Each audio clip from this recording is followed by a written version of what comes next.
in general. Loves to play the races. He's going to be heading out to the NFL draft this weekend, so we'll talk a little NFL draft with him. But we're also going to be hanging out on Monday because there is a fundraiser on Monday, Mike, for the Sam Thompson Memorial Foundation for Disabled Jockeys. I didn't get the chance to get to the one in August down in San Diego area, but I know you were down there last time. It was an absolute blast. First of all, good morning, guys. Hi, Gino. Hi, Danny. How are you? Good. How's it going, Good. Mike? Doing pretty well, thank you. Yeah, it was a fantastic time down at Del Mar. This one should be exciting as well, so we're hoping that you guys will be able to come out and golf and show some support. It's a tremendous cause.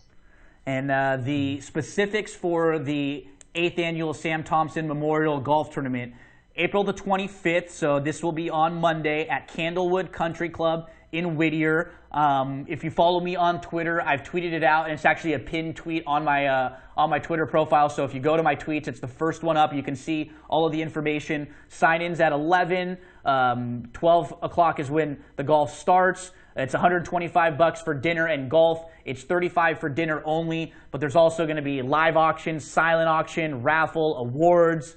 I know, Mike, you and I aren't much on the golf course, and I know Danny said he's probably not, so you'll probably see the three of us somewhere near the bar, I'd imagine.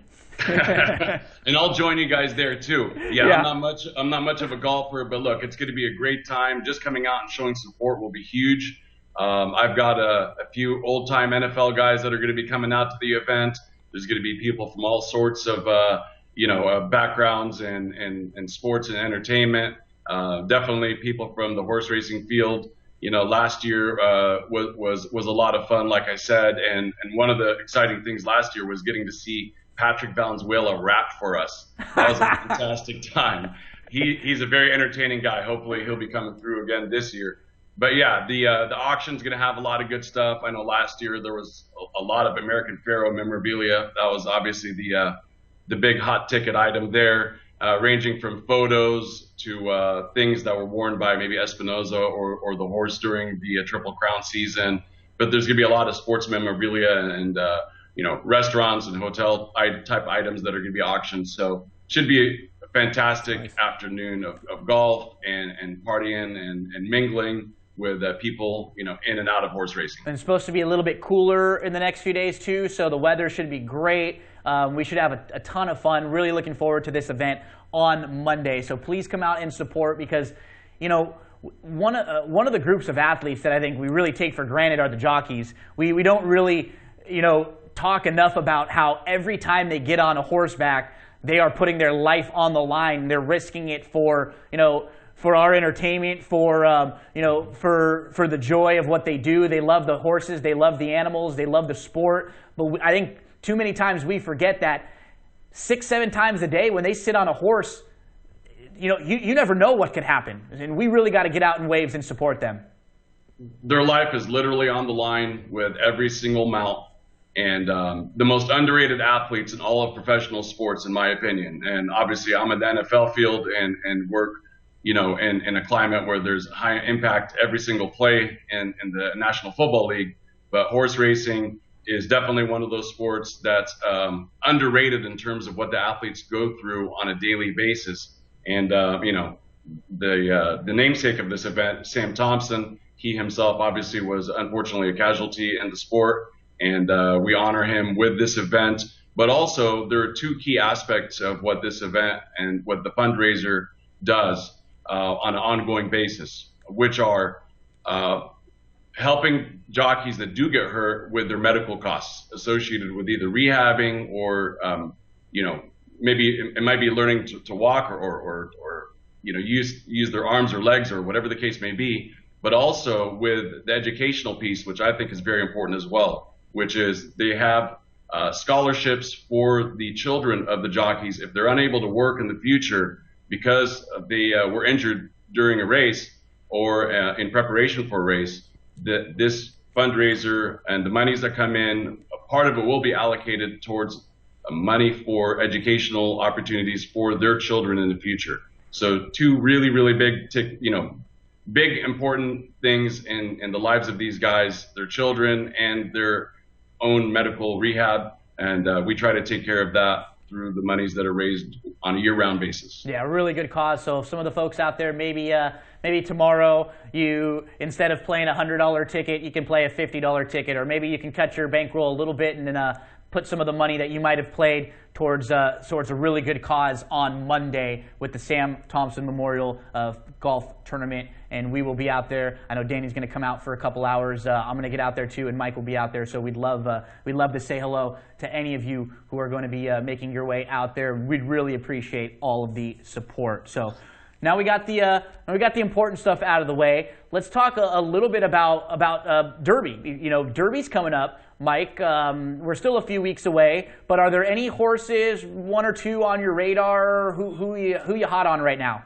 Yeah, let me tell you. For me and my money, I'm going to say that California racing has shown that it has been dominant on the national level for the last few years. So, and I use not just the Triple Crown Series over the last few years, but even when we have East Coast shippers coming in and they take a lot of money and they run at Santa Anita, and time again, they'll lose out to the California speed. Same thing, when we send out horses from California, maybe to a Aqueduct or Keeneland or wherever else, they seem to be a little bit undervalued and they seem to be performing at a better level than what people give them credit for. So I'm not going to go any farther. Your dog wants to say hello. Hey, what's going on? Who is that? Raider. Get over there. Raider. Sorry about that. No problem. We saw him hanging in the background. He was poking his head in a couple times. He was just ready to say hello. If he'll quiet down a little bit.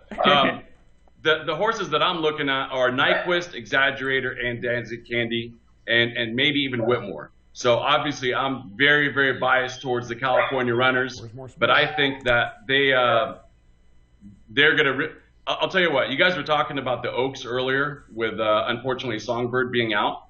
How about an Oaks Derby double all with Nyquist and Exaggerator?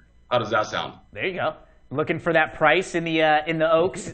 Yeah, I mean, now I think it's wide open, right? Sure. Because before it was going to be a free square. Sure. And now it no longer is. And so I'm hoping for that 20 to 1 plus, and those type of things happen on these big cards, big days like Oaks and Derby days. Seen it. And let's get that bomb on the front end. And I still think that there's going to be some East Coast runners, Pletcher runners or whomever else that are going to be taking some money on Derby Day. And I still think that Nyquist, an Exaggerator, may be a little bit undervalued relative to a 20-horse field. So that double could pop for a big price. So I'm sticking with the West Coast ones in the Derby. Rounding out the Super, I'm kind of intrigued by the UAE Derby winner, Lonnie. Yeah, so total wild card. In the 4th and 5th spots. Yeah, I know that they typically haven't fared so well in years past, but there was something about that race. I watched it a couple times, and I like the running style. And I think this year is, outside of these California runners, and I know some people are going to be siding with Gun Runner, but this is a pretty wide open Derby, probably more so than any time I can remember the last 4 or 5 years. So I think the Supers are going to be huge, like they always are, anyways. Yeah, we'll have some fun there. Mike, you mentioned Exaggerator and Nyquist, the California and Dancing Candy. How about More Spirit? You know what? It's kind of interesting to ask about that horse, because when I was talking to a buddy about Exaggerator before the Santa Anita Derby, I said, Exaggerator is one of those horses where if he can get it together, he can pop when you least expect it, and then disappoint you when you're expecting him to come in. Mm-hmm. And I feel that that's kind of the same thing with More Spirit. So I was wrong about Exaggerator because I was on Danzig Candy before that race. I'll tell you this. I think if rain comes in, which I hope it doesn't, but if it does, I think that makes Exaggerator an absolute lock. Yeah. For my money, right? But More Spirit, he would have to be 20 to 1 and above for me to really back him. Wow. And who knows? Maybe he will be. Have you guys seen any kind of projected? He's probably 12, 15-ish, yeah, or okay. So. So Nyquist, Exaggerator, Danzig Candy, and even Lonnie as kind of a wild card underneath some of those West Coast horses are the ones that are on the radar for Mike. What about today's racing? Did you look at any races today? Yeah, what really intrigued me was the Charlestown Classic race, because I actually like 3 prices. Well, I guess if you consider 9-2 and above a price, then I like 3 prices. I like Stanford on top, Castellano, Pletcher, lethal combination, obviously. 9-2 morning line, we'll see what happens with that. I'm guessing that we won't get anywhere near 4.5 or 5-1, probably more like, maybe 7-2 or even 3-1. But if it holds at 9-2, I think that would be a solid value for this race. And underneath, I like the local horse, Charitable Annuity at 20-1. Has a really solid record at Charlestown. Doesn't have the resume or the name trainer jockey combo like some of the other runners in this field. But I think Charitable Annuity at 20-1 has proven that the Bull Ring and Charlestown is a place where Charitable Annuity can win. And my third choice would be the 9 horse, which is Paige McKinney at 6-1.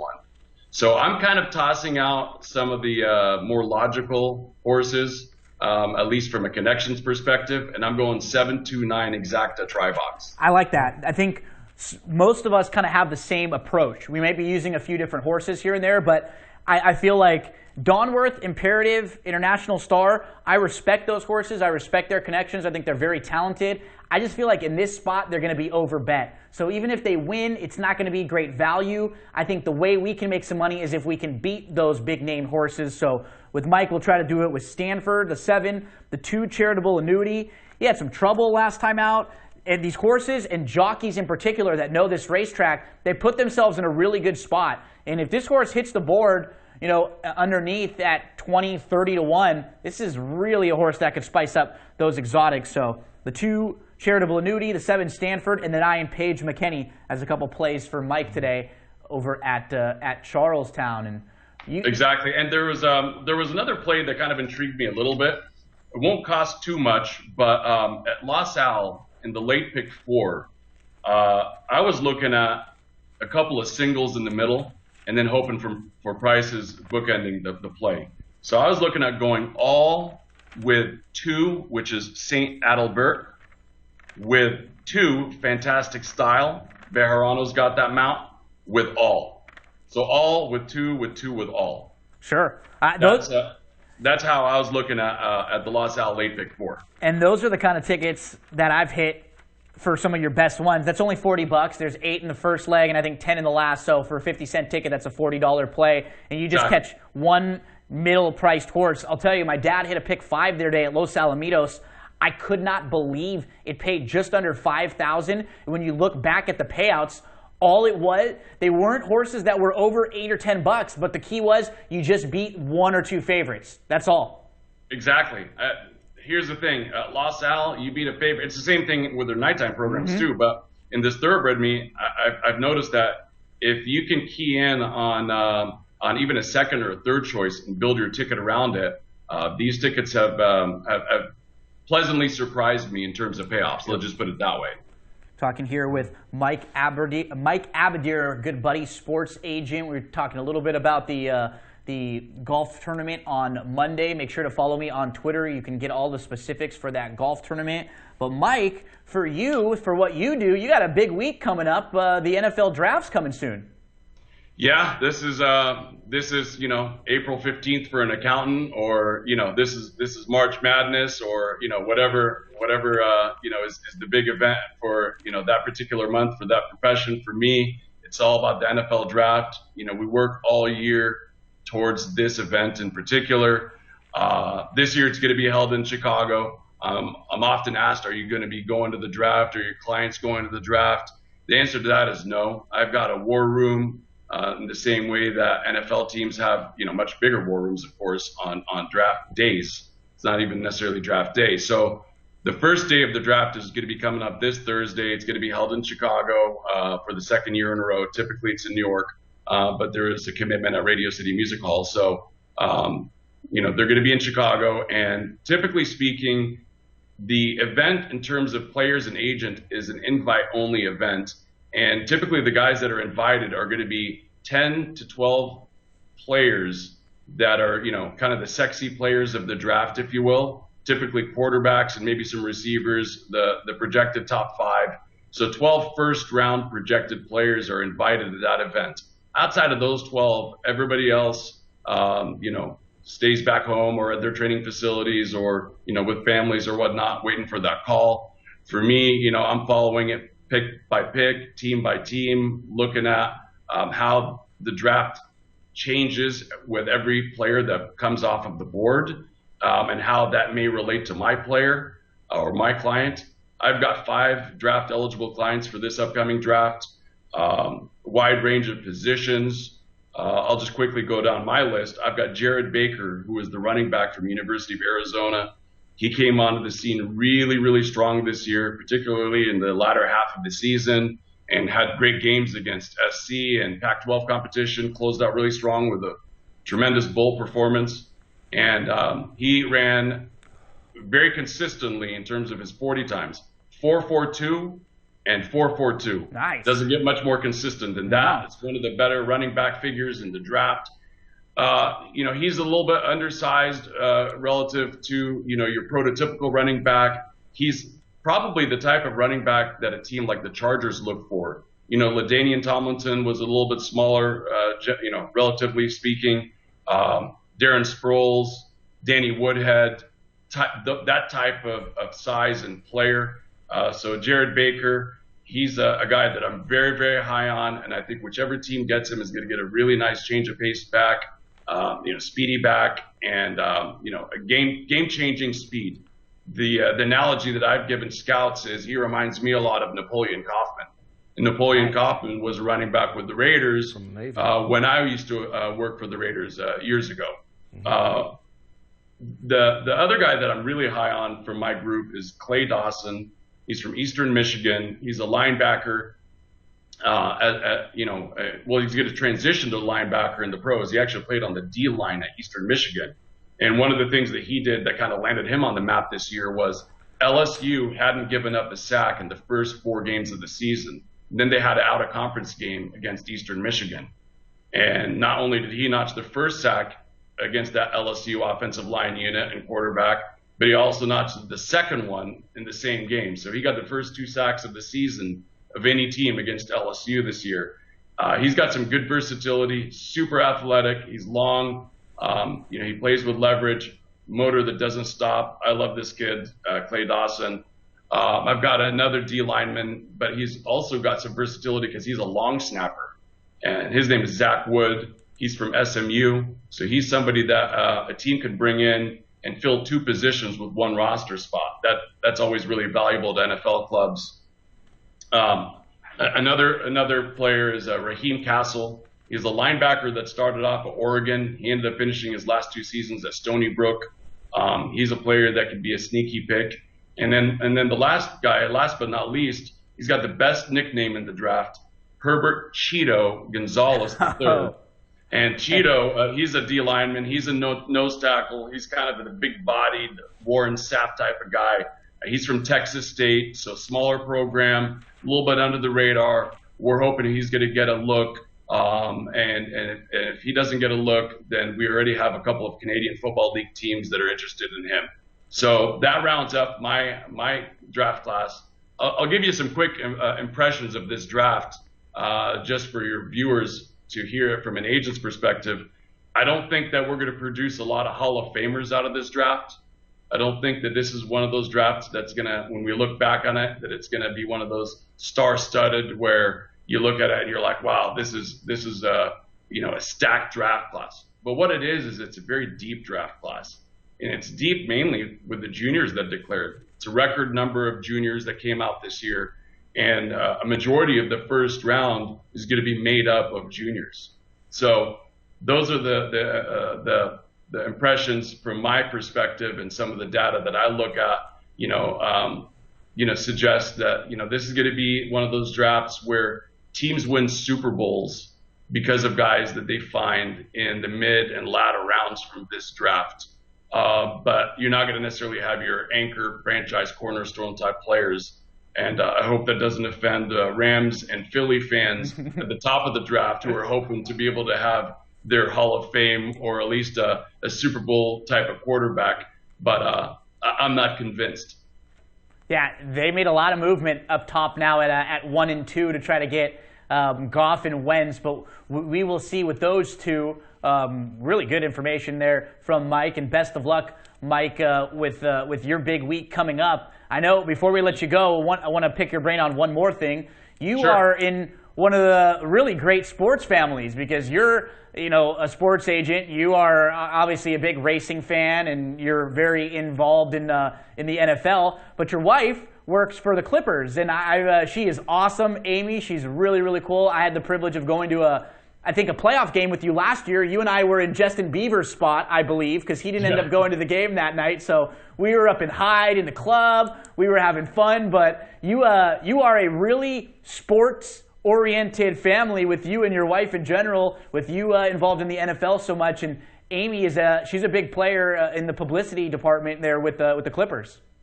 Yeah, and she does corporate sponsorship, and obviously this is an exciting time of year right now with the playoffs going on, and they're up 2-0, and hopefully the Clippers will get that third win tonight. And the sports family just doesn't extend to her and I, but also the dog. My dog's named Raider. Oh yeah, Raider. And there was a new addition to the dog family as well that you didn't see the last time that I saw you. But we have a little puppy named Cooper. And Cooper is named after Amari Cooper. Oh. And the ironic thing about that is this. The friend of mine that I got him from, he had rescued a pregnant dog, and she had a litter of 5. And so he named all 5 and kept one and gave 4 away. And he named all of them. He named one Scarlet, and I don't remember what else. But the one he happened to give us, because he's a huge Raider fan, was Cooper. So he said, hey, I don't know if you're going to like the name or not, but I named this dog Cooper. Here's why. And I was like, wow, that's perfect. Couldn't be any better to fit the flow of the family. So, yeah, that's good stuff. Mike Abadir, Sapro Sports Management, and we're going to be out this week on Monday for the golf tournament. You can follow me on Twitter for all the specifics for those of you who are in Southern California. Mike, we talk some racing, we talk some NFL, a little Clippers, a little fundraiser, a little bit of everything with you here. We appreciate you joining us. Thank you guys so much. And Danny, Gino, I'm really looking forward to seeing you guys on Monday. It should be a blast. And if any of your viewers want to get any more information, they can go to the stfoundation.org, ST for Sam Thompson, the stfoundation.org to get more information about this event. Or I'm sure they could just Google Sam Thompson Memorial and get information about that. Thank you guys so much for having me on. It's been a pleasure. It's been a fun time. And I'll continue watching because you guys are providing good information. I'm looking to make some money today. So relying on the quality content that you guys are providing. Thank you guys so much. We'll talk in a few weeks and see how some of your guys did in the draft. Sounds like a plan. Thanks, Mike. Thanks, Mike. Take care, guys. Mike Abadir, real nice guy. I met Mike a few years back, just a racing fan. Met him at the track, just interacting with him a little bit, and he's got he's big into NFL. Obviously, he's a sports agent, and his wife works for the Clippers. She took good care of me when I went to hang out with them one time last year. So good information there for Mike. He likes Stanford, Charitable Annuity, and Paige McKinney a little bit. And then he'll play that all 2-2 all pick 4 at Los Alamitos. We are coming up on race 5. It's 14 minutes away.